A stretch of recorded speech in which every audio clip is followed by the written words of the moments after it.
Hello and welcome to our viewers here in the UK and around the world. Donald Trump has said he and his wife Melania have coronavirus and have begun a period of quarantine. They were both tested after one of Mr. Trump's most senior advisors, Hope Hicks, found out that she had the virus. The White House doctor has said both the President and the First Lady are well and that Mr. Trump will continue to carry out his duties while he self-isolates. President Trump confirmed the news on Twitter, saying that he and the First Lady will begin our quarantine and recovery process immediately and that they will get through this together. Well, this is the scene live in Washington, D.C., where it's a little after 4:30 in the morning. We're going to be getting reaction from there as the U.S. wakes up to the news that Donald and Melania Trump have contracted COVID-19. Well, a short while ago, our North America editor John Sopel explained how President Trump could have contracted the virus. It's simultaneously astonishing that the president, who is so well protected, where testing happens so much, could have contracted the virus, and also not in the least bit surprising, given the ambivalent attitude in the White House towards wearing face masks. And you talk about this very close aide and confidant, Hope Hicks, having contracted it earlier in the week.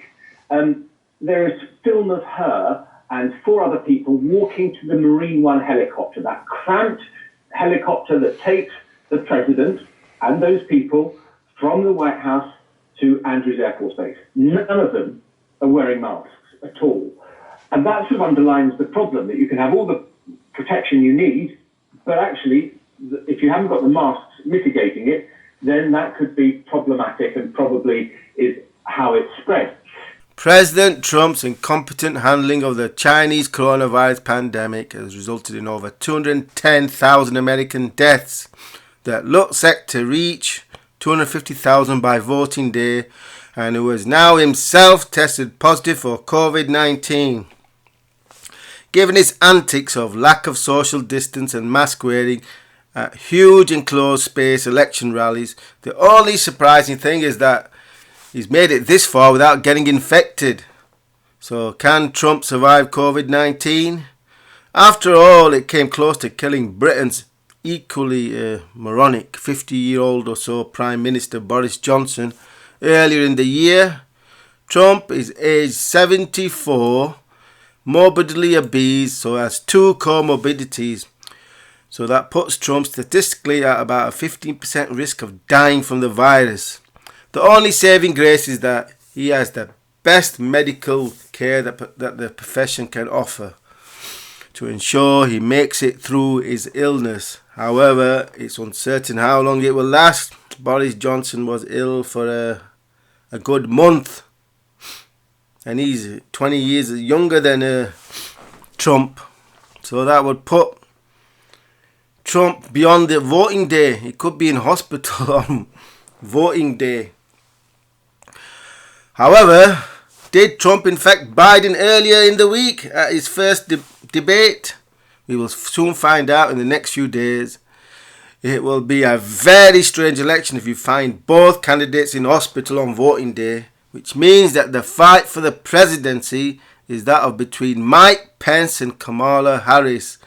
So expect the media to take a closer look at both of them. We got the religious fanatic on one end, and we got the, I don't even know what she is. Who is Kamala Harris? I not even looked. I know that she's socialist, obviously Democrat, but to what degree? And a lawyer, that she was a prosecutor. Yeah, she was a prosecutor for LA, but that's about as far as I know about her. That she's mixed race heritage, black and Indian, and Pence is a bit of a religious fanatic. You know.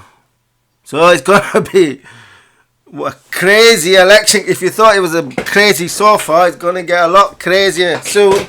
I don't think even Biden's gonna make it without getting infected. That's if Trump has not affected him already at the first debate, given the lack of mask wearing and social distancing.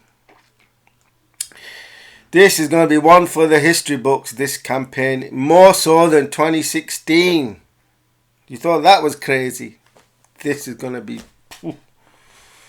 Well, that's what Trump's always been after, ratings. This election campaign is definitely going to get ratings for many decades to come.